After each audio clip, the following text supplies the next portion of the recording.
What's up, guys? Game Nut here, and welcome back to some more Madden 18 Ultimate Team. How are you guys, man? It is time to continue kicking things off with our brand new team, the measly 91 overall squad that we've got currently rocking for us right now, man. Again, as you guys probably remember from the last episode, the upgrades we made were not, that fantastic, and that trend is going to somewhat continue today. Obviously, last episode, we only really got one standout player, and that was on the defense. I would say that was probably Willie McGinnis. Today's episode, I'd say we're going to get like two standouts. One's going to be the offensive line, and the other is going to be our running back. As you guys do see, Marshawn Lynch, his time has finally come to an end as our starting running back. We've literally had this guy playing for us for the entire year, and I mean, there was a reason for it, man. Like, I don't understand what the reasoning was behind why Marshawn was so good, but like, it just didn't matter how good of the cards on defense got that my opponents would have that we would play against. Marshawn just continued to dominate consistently over and over, and it was insane. Like, I don't understand why, but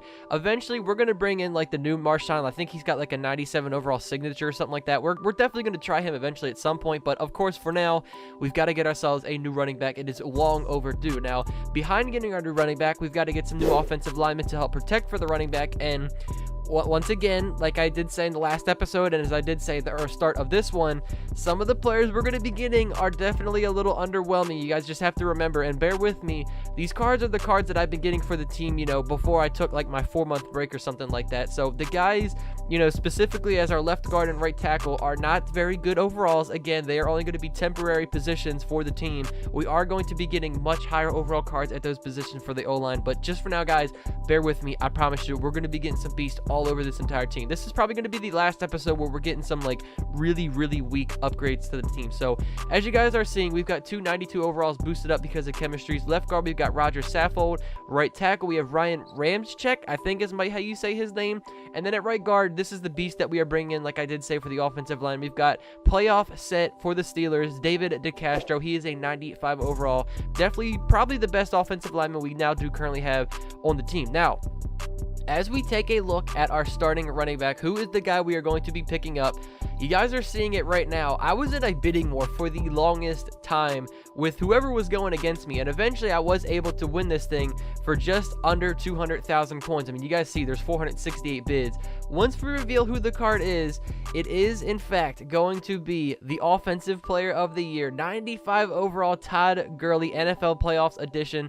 Shout out to those of you guys who were able to guess this correctly. I've been trying to make these a little bit harder for you guys to guess. Hopefully they are becoming slightly harder. I mean, I feel like they're probably not. You guys are pretty good at guessing these things out, but Todd Gurley, again, this was pretty expensive back then. This is definitely not nowhere near what the price of Todd Gurley is going for right now, but if we look at the stats, he's like an all-around back, man. Like, he is just a solid player in almost every single aspect. I mean, even his catching is an 83, so like, this dude is literally going to be able to do everything for our offense. So as we plug him into our team, we are almost up to all the way maxed out tier 4 with Move the Sticks. Again, this was, back before we actually had the next tier, which I believe is tier 5 now. So Gurley eventually is hopefully going to be up to a 96 overall with those chemistries active. But aside from the offensive line and our Todd Gurley as our running back, I did want to get one more new receiver. Deshaun Jackson's very short time of being a starter on our team has come to an end. We bumped him down to the number 4 spot. Edelman is in the number 3, and I decided to go out and get ourselves a new number 2 overall wide receiver. And let me tell you guys, man, once this card originally dropped earlier on in the year, I was dying to get it. I could not wait to get this Stephon Diggs card on my team because I think he's a beast. I really like Stephon Diggs. I'm kind of a fan of him. And once I saw this 94 overall playoff card, man, I was craving to get it on my team. And again, as you guys did just see, I picked him up for 285,000 coins. That was the price he was going for back then. Right now, not so much. I haven't checked recently, but I guarantee you it's probably somewhere around like the 100,000 coins, if not even under that. But Stephon Diggs, he is going to be our number 2 wide receiver. I'm very excited about him. Let's go ahead and check out all these guys' stats.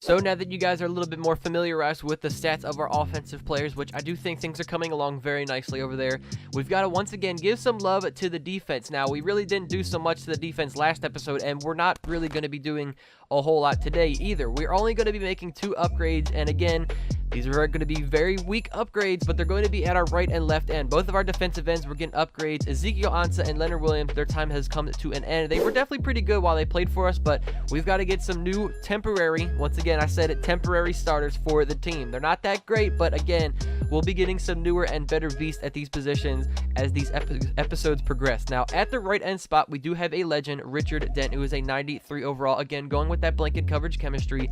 As we take a quick peek at his stats, he does have a 93 power move and 83 finesse move, 92 block shedding along with it. And then at the left end position, we've got Daniil Hunter, who's only a 91 overall. Again, going with this blanket coverage chemistry, you guys, again, like I said, probably are going to be seeing a theme with this chemistry because I want to build a team, or a defense, I should say, around that chemistry, just, you know, test some things out, play a little bit differently than what I would normally do. But again, this isn't going to be a permanent player on our team. We're going to be getting a much better player at this position. But looking at his stats, he does have 87 power move, 93 finesse move, and 90 block shedding. And there you guys have it, man. That is going to do it for today's upgrades. We did a lot of upgrades for the offense. Again, like I said, things are coming along very nicely there. But the defense, we haven't been giving a lot of love to them. But I promise you guys, next episode is going to be a specific defense-only upgrade. Now, that's actually a little bit of a lie. We are going to get ourselves a new tight end as well. A little bit of a spoiler alert for you guys looking forward for the next episode. But in our current season, we are sitting 1-0 with our now 92 overall team. Slowly but surely, man, we're climbing our way up those ranks. As we head into our game here, we've got ourselves a little bit of a situation, and I'm going to give you guys the breakdown. So, as you're seeing my opponent's top three, and I'm sure as you guys probably are aware, it is almost impossible at this point to find an opponent that doesn't have like a 98, 99 overall team, or at least 99 overalls at every single position. So, this is our third play on offense. Beast mode is checking into the game. The guy is just still trying to take the spotlight, picks up 25 yards on that catch. Right after this play, we ended up getting a little message in our PS4 inbox. You're straight trash, bro. Get off my field. EA is literally bailing you out. Like, you are literally too stupid to insult. Like, this is kind of sad.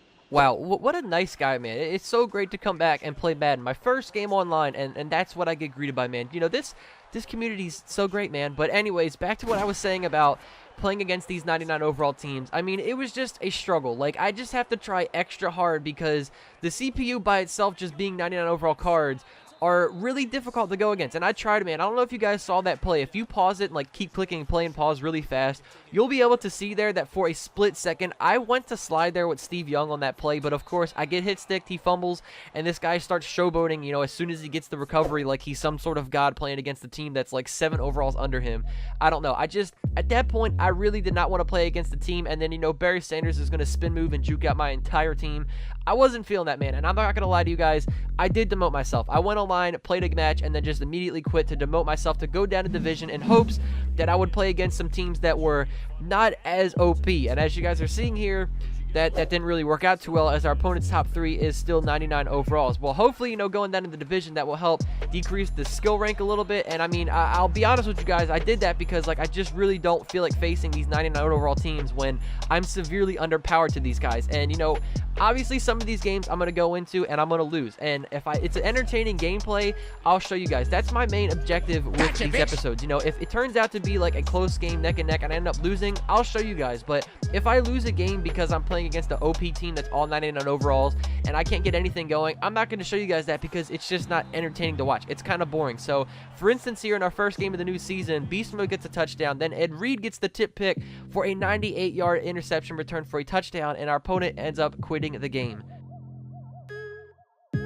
Charles Davis ready for this Madden Ultimate Team matchup as you get a peek at some of the big players in today's game, and you're a big player in today's game as well. Let's get the party started. So yeah, once again, that kind of failed trying to not find 99 overall teams, but I guess I just kind of have to deal with it, man. So hopefully you guys can understand. So if you see in any episodes the season looks a little bit different, as in like our record from the previous episode, just know that that's probably because I just didn't show you guys those gameplays, because I really just don't want to play against teams that are just going to flat out dominate me, and it's just not entertaining gameplay. Like I said, if it's entertaining and I play good and the new players that we end up getting for our team are, you know, showing out and having good games in the gameplay, then I'll show it even if I lose. Like, I don't care. But I just want to give you guys an entertaining gameplay, not going against these OP teams where like I can absolutely do nothing against these guys. Hopefully you all understand. Now, as we did win that first game on this new start to the season, we're sitting at a 1-0 record. Going into our second game now, we kind of had a little bit of a rough start here. We threw an interception, a dumb one. I'm not going to lie. That was actually just a really good play. I believe it was, his name's Jari Alexander, something like that. It was the first-round pick by the Green Bay Packers. If you guys can't tell, this guy's definitely a Packers fan. But as we come back out after throwing a boneheaded pick six, Stephon Diggs is coming up big now. His 2 catches, I believe that was a total of like almost 55 yards. On those 2 catches alone, he showed up big in this drive. And the next play, Todd Gurley, the man, our new running back, is going easily into the end zone. Of course, we've got to hand it off to the guy. I didn't care if it took 4 plays. We were giving Todd Gurley that touchdown. So we bounced back, man. Now tied this game up at 7 apiece. So heading on to defense for the first time of this game. Of course, you know, like I did say, this guy's a Packers fan. He's got Aaron Rodgers at quarterback. And, oh my God, you have got to be kidding me, man. I cannot believe that play just happened. That should have been my user pick all day long, but I just flat out got Moss. I'm pretty sure that was Randy Moss on that play. He just jumped right in front of me and snatched that ball away from me. If you guys don't think that higher overall receivers make a difference, then you're crazy, man, because Randy Moss just proved it right there. That was a nutty play. Anyways, my opponent is now going for it on 4th and 7. He does convert, going to Sterling Sharp, another Green Bay Packer on this team. He has a lot of them, man. And on 3rd and 1, he now gives it to Jerome Bettis, the bus, and he is trucking through, man. I'm telling you guys, like, I really feel like, yes, spin move running backs are like really OP this year, but I think my forte is trucking running backs. I mean, like, they never fail. They just bulldoze through everybody, as you guys just saw there with Bettis. Now, thankfully, our defense, I believe that was Daniil Hunter coming up with that big-time tackle on 3rd down, resulting in my opponent having to go for just a field goal. So this game is now at 7-10. Now, with 50 seconds left until halftime, I just want to get down in at least a field goal range. I'm sure, as you guys, you know, if you did see the last episode, what Julian Edelman ended up doing, and we got that touchdown. I'm not expecting that to happen once again. That's like a once-in-a-lifetime play right there, or at least once-in-a-year play, something along those lines. But Todd Gurley here showing up big, getting 2 receptions in this drive, getting us all the way down into the field goal range like I was attempting to do. And just before halftime, we were able to tie this game back up once again at now 10-10. So as we're coming out into the 3rd quarter, we are starting the day out on a defense, or starting out this drive on defense, I should say. And my opponent started to change things up a little bit. He just went run after run after run, and it was working for him, man. Bettis goes for a big pickup. Then we've got LT coming into the game, and he's just zigzagging all throughout my defense. And the following play, which was a 3rd down, he gets stopped. And on 4th and 2, my opponent really wanted to go for this, man, but my defense showed out. I'm telling you, man, I don't know what it is. I definitely am not that great on offense this year, but my defense has been unstoppable. So they come up with a big-time stop on 4th and 2. I don't know why my opponent didn't just take his field goal and, you know, go up in this game, since it is a tight game. And on 2nd and 11, Steve Young, man, what are you doing? Why do you always have to fumble for me every time I want to scramble? Like, I love playing with mobile quarterbacks, but I'm telling you, every single time I scramble, they fumble. I don't understand. Like, I'm cursed or something like that when it comes to mobile quarterbacks. Now, thankfully, our defense did play really good. They resulted in my opponent just, you know, putting up a field goal. So the score is now 13-10, and as you guys are seeing, Todd Gurley finally is breaking out with a big-time run. You guys are probably wondering, where's all the highlights of Todd Gurley on offense? He wasn't really having that good of a game until that play finally, which he goes for. I think that was a 45-yard run. Thankfully, Todd Gurley's getting things going. Now, as beast mode, again, this guy just wants to check into the game. We go with the draw play, end up getting stuffed, and on 4th and 5, I can't tell you guys how badly I wanted to go for this. Like, I really felt confident in my offense. I was going to be able to pick this up, but I decided, you know, just settle down and take the field goal, tie this game up at 13. Gotcha, bitch! And we made the right choice, man. I'm glad I didn't decide to go for that 1st down on the 4th play on that last drive, man, because we just needed to make a play on defense, and it happened, man. We come up big with that user pick that we should have had earlier on in the game with Jordan Hicks. We grab it right here, get the pick. We are in the red zone, and as you guys are seeing, Zach Ertz was left wide open right in the middle of that end zone. Steve Young delivers a dot, and we've grabbed our first lead of this game, now up 20-13 on my opponent. And all we have to do now is just play good defense one last time. And as you guys are seeing, my opponent was having a bad drive here. I believe he got sacked by Ryan Kerrigan on the previous play, which resulted in that 3rd and 22. He's tested me again. We almost grab ourselves another pick there. That should have been the 3rd one, honestly.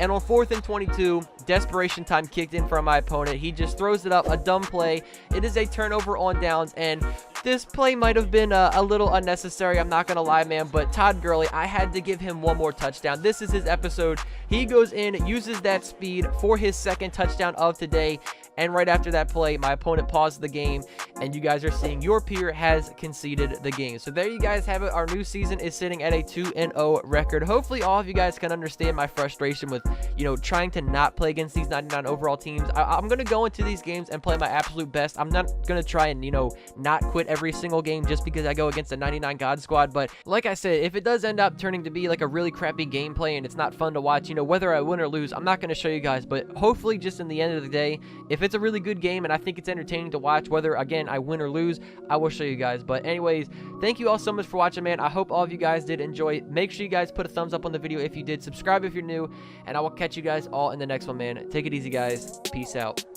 Backlash written on me, card robbing on a glass bowl. I've been balling, free my ladies in the counter now. I'm already out, already on the countdown. I'ma set it right. Got the backlash written on me, cold